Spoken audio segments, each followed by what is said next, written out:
മൈദ കൊണ്ട് വളരെ എളുപ്പത്തിൽ ഉണ്ടാക്കാൻ പറ്റിയ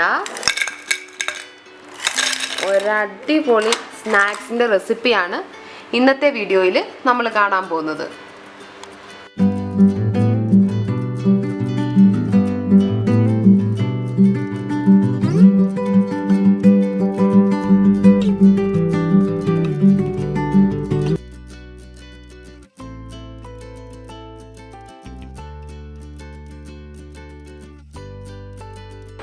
ഇതിന് നമുക്ക് ഞാനിവിടെ 1 കപ്പ് മൈദ എടുത്തിട്ടുണ്ട്. ഇതിലേക്ക് ഞാൻ കുറച്ച് ഉപ്പിട്ടു. ഇനി ഇതിലേക്ക് നമുക്കൊരു കുറച്ച് നെയ്യ് ആവശ്യമുണ്ട്.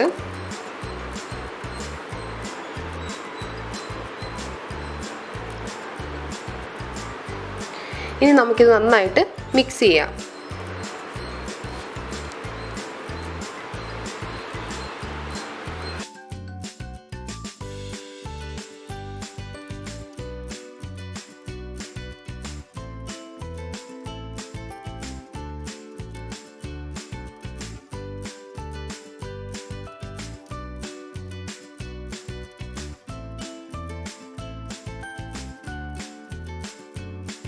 ഇപ്പം ഞാൻ നമ്മുടെ മൈദയും ഉപ്പും പിന്നെ നെയ്യും കുറച്ച് ചൂടുവെള്ളം കൂടെ നന്നായിട്ട് ഇതുപോലെ കുഴച്ച് വെച്ചിട്ടുണ്ട്. ഇനി ഞാൻ ഇതിനൊരു 15 മിനിറ്റ് അടച്ചു വെക്കുവാണ്.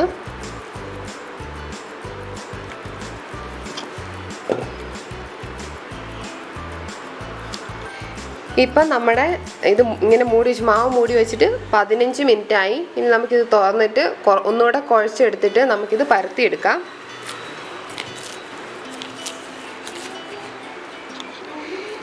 ഇതിലിപ്പം പകുതി മാവ് നമ്മൾ എടുത്തിട്ട് അതാണ് നമ്മൾ പകുതി അല്ലെങ്കിൽ ഒരു 3ആയിട്ട് വിഭജിച്ചിട്ട് കുറച്ച് കട്ടിയിൽ നമ്മളിതിനെ ഇനി പരത്തിയെടുക്കാൻ പോവാണ്.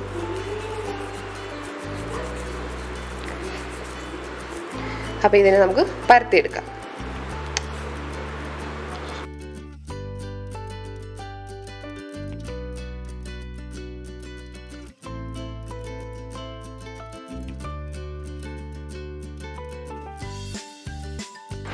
ഇപ്പം നമ്മൾ ഈ മാവിനെ ഒരു ശകലം കട്ടിയിലാണ് ഇങ്ങനെ എടുത്തിരിക്കുന്നത്. ചെറിയ കട്ടിയിൽ നമ്മൾ ഇതിനിങ്ങനെ പരത്തിയെടുത്തു.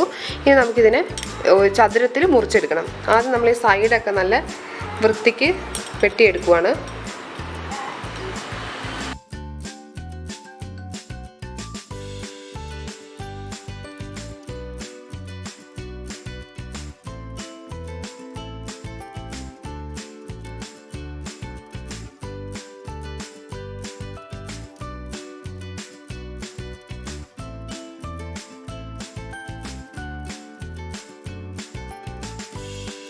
ഇപ്പം ഞാൻ നമ്മുടെ മാവ് മുഴുവൻ ഇതുപോലെ ചെറിയ ചതുരം പീസുകളാക്കി ചെയ്തിട്ടുണ്ട്.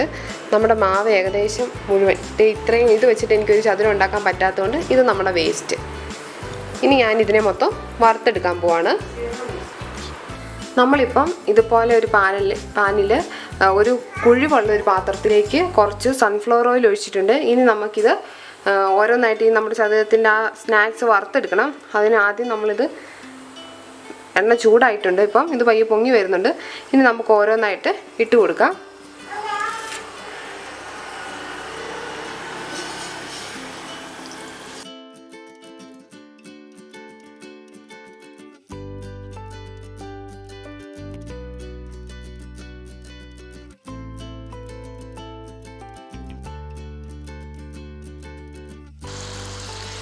അപ്പോൾ നമ്മുടെ സംഭവം ആദ്യം നമ്മളിട്ടത് റെഡി ആയിട്ടുണ്ട്. ഇനി നമുക്കിതിനൊരു ടിഷ്യൂ പേപ്പറിലേക്ക് മാറ്റാം. ചെറുതായിട്ടൊന്ന് കളർ മാറുമ്പോഴത്തേക്കും നമുക്കിതിനെ മാറ്റിയെടുക്കാം.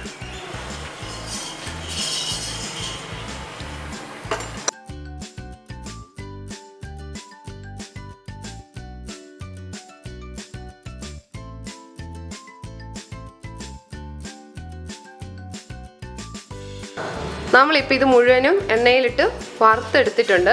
ഇനി നമുക്കിത് ഷുഗർ സിറപ്പ് വെച്ചിട്ട് ഇതൊന്ന് കോട്ട് ചെയ്യണം. അതിനുവേണ്ടി നമുക്ക് ഷുഗർ സിറപ്പ് ഉണ്ടാക്കാം. ഞാനിപ്പോൾ ഇവിടെ ഒരു പാനിലേക്ക് കുറച്ച് പഞ്ചസാര എടുത്തു. ഇനി അതിലേക്ക് കുറച്ച് വെള്ളം ഒഴിച്ചു. ഇനി ഇത് മെൽറ്റ് ചെയ്തിട്ട് നമുക്ക് ഒരു നൂൽ പരുവാവണം. അപ്പോൾ അതുവരെ നമുക്കിത് ഇളക്കിക്കൊണ്ടിരിക്കണം ഇടയ്ക്കിടയ്ക്ക്. ഇപ്പം നമ്മുടെ പഞ്ചസാര നന്നായിട്ട് മെൽറ്റ് ആയിട്ടുണ്ട്. ഇനി നമുക്ക് നോക്കാം.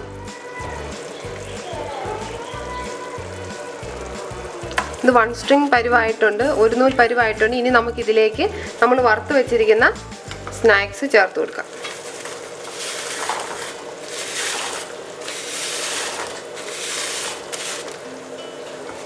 എന്നിട്ട് നമുക്കിതൊന്ന് ഇളക്കി കൊടുക്കാം. അതിന് ശേഷം നമുക്ക് ഫ്ലെയിം ഓഫ് ചെയ്തതിന് ശേഷം ഇളക്കിക്കൊണ്ടേ ഇരിക്കാം കേട്ടോ.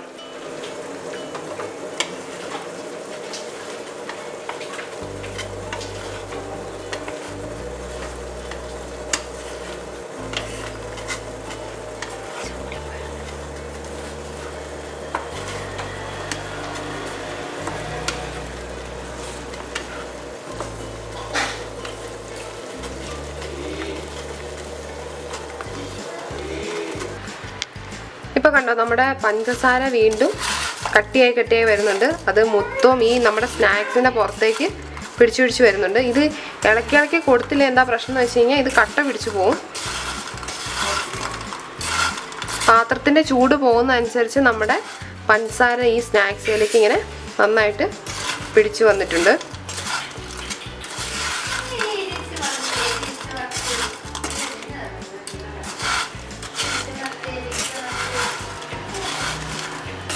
ഇതിപ്പോൾ ഏകദേശം തയ്യാറായിട്ടുണ്ട്.